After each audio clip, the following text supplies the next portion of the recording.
Well, good blessed morning, YouTubers. As usual, on Grain of Hope and Pray, all is well. All is well here. I am so thankful for seeing another day that the Lord has made. I will rejoice, and I pray you do too, and be glad in it. I got a phone call this morning right after 9 o'clock. And she was sort of in distress, but I gave her a few laughs. I told her about someone said that my voice sounded like Esther on Sanford and Son.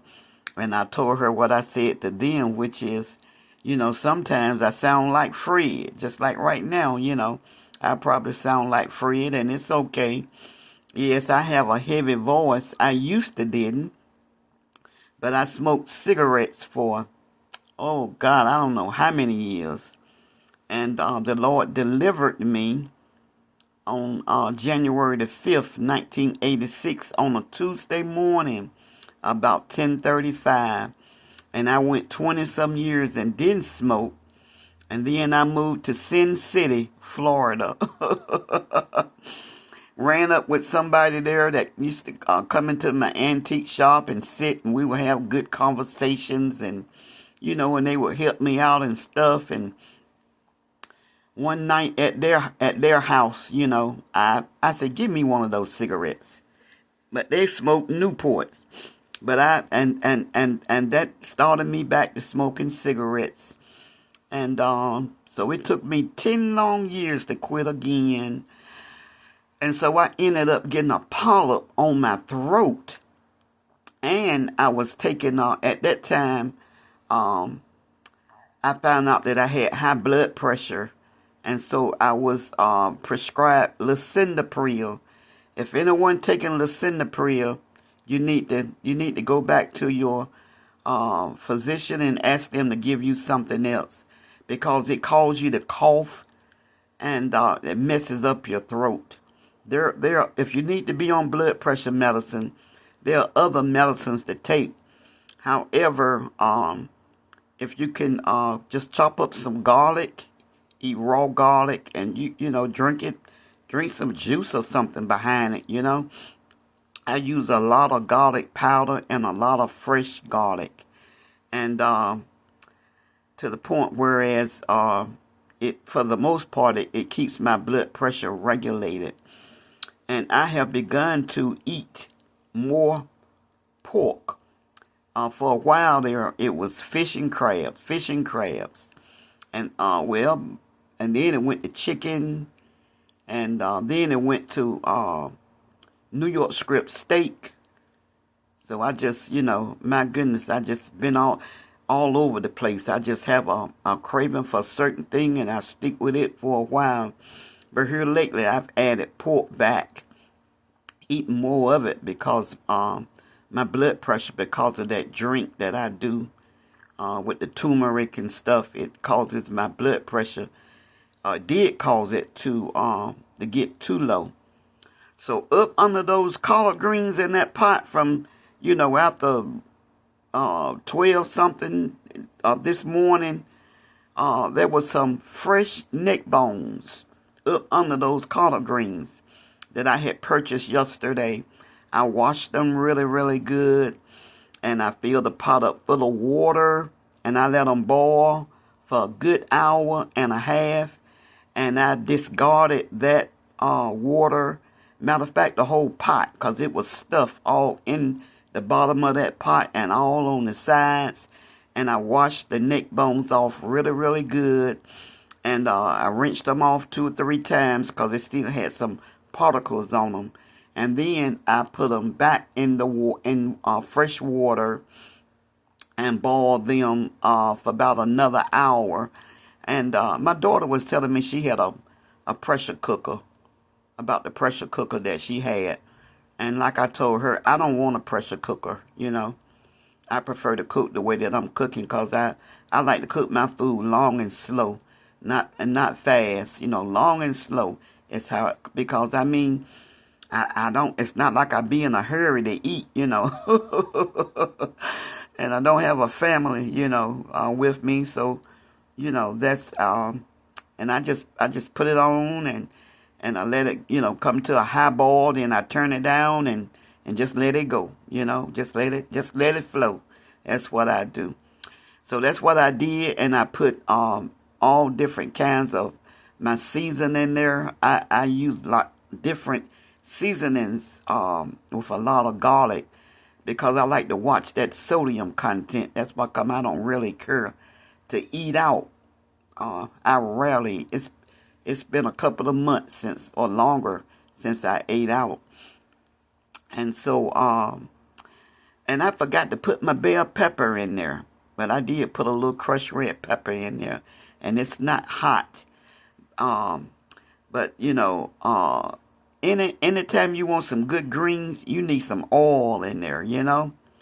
So I boiled all of the fat out and whatever it is that they preserve them with, and I put some olive oil in there. And when I tell you that flavor, oh, this season, those are the best greens, the second best. This make the second time that I cooked a pot of, well, years ago, you know, I used to cook greens every day because I had, you know, especially in that first restaurant. Yeah, that first restaurant, you know, we would cook greens every single day, you know, and they would be good and greasy. One lady, she couldn't stay away from them. She said, but can't you cut back on the pork that you use because they always run my blood pressure up. Well, see, she just shouldn't have been eating them, you know, because cooking them that old country way, loaded up with grease, and the way Mom Rebecca used to do them, was she would cook them with pork, and then she'll have like some fatback grease or some bacon grease, and she'll chop them up and she'll put them in that frying pan with that grease, boy. And I tell you, she'll have that baked cornbread and that old wood burning stove. That old wood burning stove put out some good food. And you know, first, you know, Ma passed. Then my foster aunt, she moved out. I'm just talking, y'all. I'm just talking. I be all over the place, you know. I was here.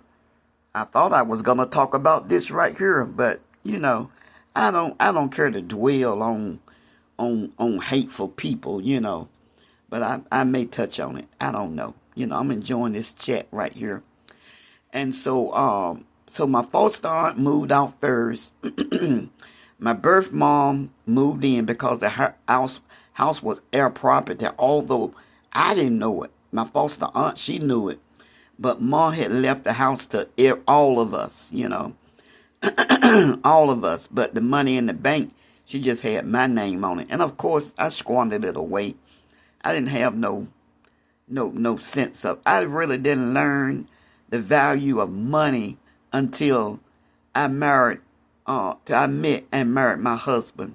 And I've learned a lot from him. And that's how I can sit here now and eat something that I said I was sick of for breakfast. You know, it is, it's probably about 10 now. I got up at 8:30. I didn't go to bed till about 2:15 because I had to take those collards. I took all the ice out the tray and put it in the sink, and then I put my greens in a bowl, and I put them down there on top of that ice so they could cool off quick.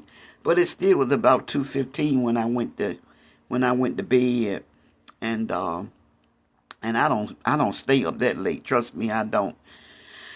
And so my birth mom moved in, and of course I had to move out. You know, I moved out, and then my birth mom moved out and moved in the duplex right beside me, and I had sold the dining room set, the hutch, the buffet. I had sold that to a man that bought antiques, but I didn't know that it was antiques and it was valuable. All I know was that every Saturday morning, pretty much, or like every other Saturday, I had to polish it. I do know that, you know, and I had to iron the tablecloths, and you know, we even ironed the sheets and the pillowcases. Mom ironed everything, and she had all those little pretty little little dollies that go on the little tables and stuff, you know. Just so she had like 3 cedar chests full of stuff. And when Mom passed, my foster aunt got some. She took some gorgeous quilts. Anyways, so when my mom left, wasn't nobody in the house.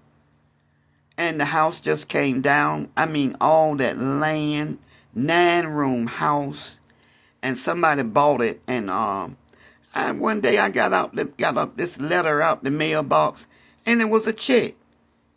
The house had sold. I didn't know it because I didn't even go back. I went that way because I used to walk to the store. All you had to do was just go right through a little field, you know, and the next street, you know, and it was a little store where everybody shopped at, you know. All that stuff, and I don't know what they call an antique dealer because Ma had great taste, and she didn't have no cheap furniture.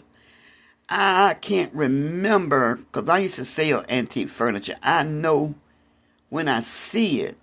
But it's been so long. It's been, I got into antiques in 2001. So that's 25 years ago. I can't think of the name of that furniture that Ma had.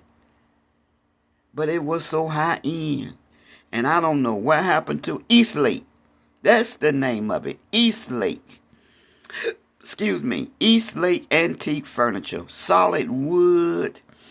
Expensive. It's probably not that expensive now because a lot of people have actually gotten away from antique furniture, except for those that have the homes, you know, and they want the furniture that match the home, you know. So anyways, see, how did I get there? How did I get there to talking about, talking about food, I guess. But anywho, I'm enjoying the chat, and you know, if nobody else listens, it's really okay because I talk about somebody, you know, I talk about things other than the Lord. However, He is my main subject because He is my everything. I put my picture. And I did a little something, you know. And, well, actually, I didn't do that. I went to a site and I joined a group. That's what I did. I joined a group. And when I tell you I had all these men, well, I did have a picture up there, but I took it off.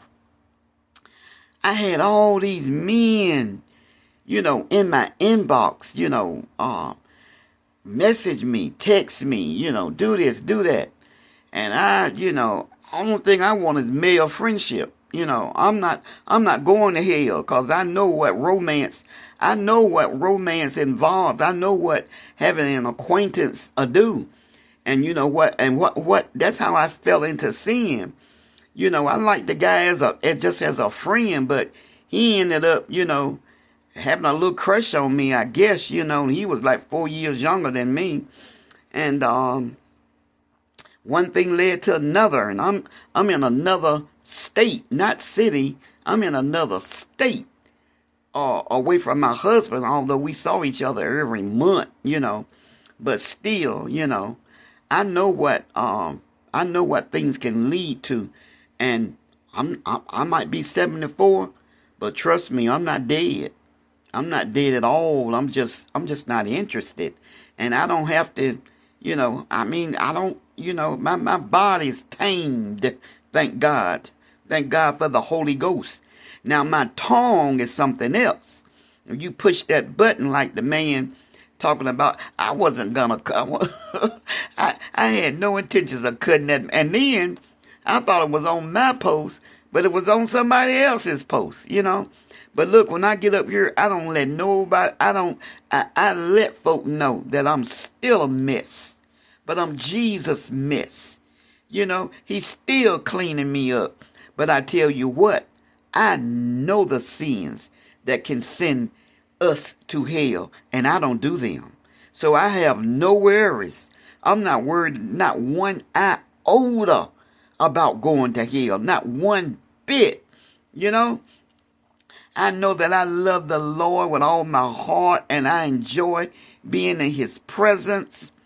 That's why I love being alone. I wanted just a male friend, because all the friends that I have, the few that I have, are females. And 3 of them are white. Well, I say 2. One of them, I don't call her a friend no more. I call her an associate. You know. So I have 2. You know, and I have other black friends in my from my hometown. You know, I have black friends in my hometown. So I have 4 good friends, and so you know, I mean, I just wanted a male friend. I don't want no. I'm not planning on getting married again. I mean, it's not in. I have no intentions. I don't want to. I'm satisfied. I love this single life. You know, I do what I want to do when I want to do it, how I want to do it. You know, and you know, I was going into Food Line, and I had put on some lipstick that day, and I think I put a little gloss on it. And this old man came out. Well, he wasn't old, you know, but he came out, and he looked at me, and he turned his head. And I'm thinking, now, I hope this man don't think just cause, you know, I might be looking a little cute that I'm trying to tempt somebody. Because, see, I look good. When I do that, I do it for myself. You know, when I choose to fix myself up, I do it for myself, not for nobody else. That's because I don't try to be, you know, whatever the style is. I don't try to keep up with no style. I love salt. Well, I actually like white hair. I actually like blonde hair too, but I'm not gonna get in. I like it, but just because I like something, I'm not gonna do it. You know. I like for a little cleavage to be, you know. I don't like for my clothes to be up to my neck, you know. But I know that, you know, I shouldn't expose anything, so I don't do it. Now, if you should happen to see a little bit while I'm sitting down, like doing a video or something like that, trust me, I don't walk around showing no cleavage. I don't do it, you know. I seen this lady just popped up on my timeline, and there she is sitting there in church with half her